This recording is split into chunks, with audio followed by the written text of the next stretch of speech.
শুভ সন্ধ্যা। Share বাজারের মূল খবর ডেইলি মার্কেট আপডেটে আপনাদের স্বাগতম। সূচক আজ রেড জোনে শেষ হয়েছে এবং 16.51 পয়েন্ট বা 0.32% হ্রাস পেয়ে 5,205 পয়েন্টে স্থির রয়েছে।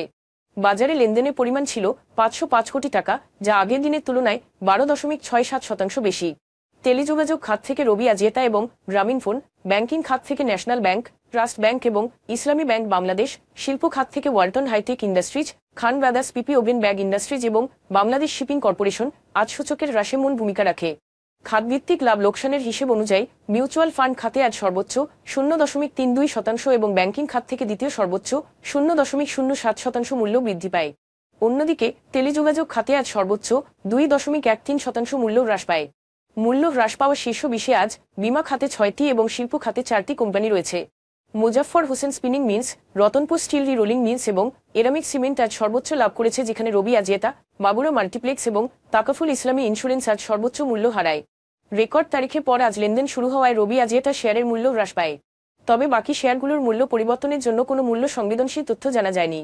গত 3 মাসের গড় লেনদেনের তুলনায় আজ গ্লোবাল ইন্স্যুরেন্স কোম্পানি, এরামিক এবং মুজাফফর হোসেন স্পিনিং মিলসের লেনদেনের পরিমাণ উল্লেখযোগ্যভাবে বৃদ্ধি পেয়েছে।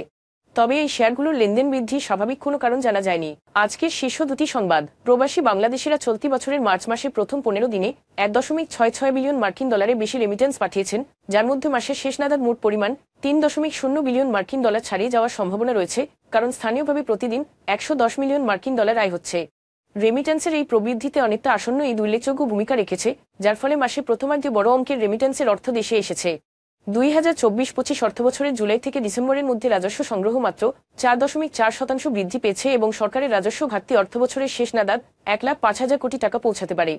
এছাড়াও আরও যেসব জায়গা থেকে রাজস্ব আদায় ত্বরান্বিত হতে পারে, সেগুলো ধরলেও বছর শেষে উল্লেখিত অঙ্কের ঘাটতি থেকে যাবে।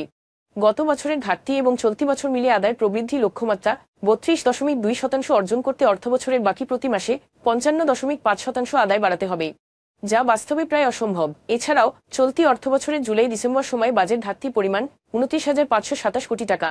আগের বছরের একই সময়ে ছিল 7,321 কোটি টাকা। আজ এ পর্যন্তই। আগামীকাল আবার আসবো শেয়ার বাজারের নানা আপডেট নিয়ে। ধন্যবাদ।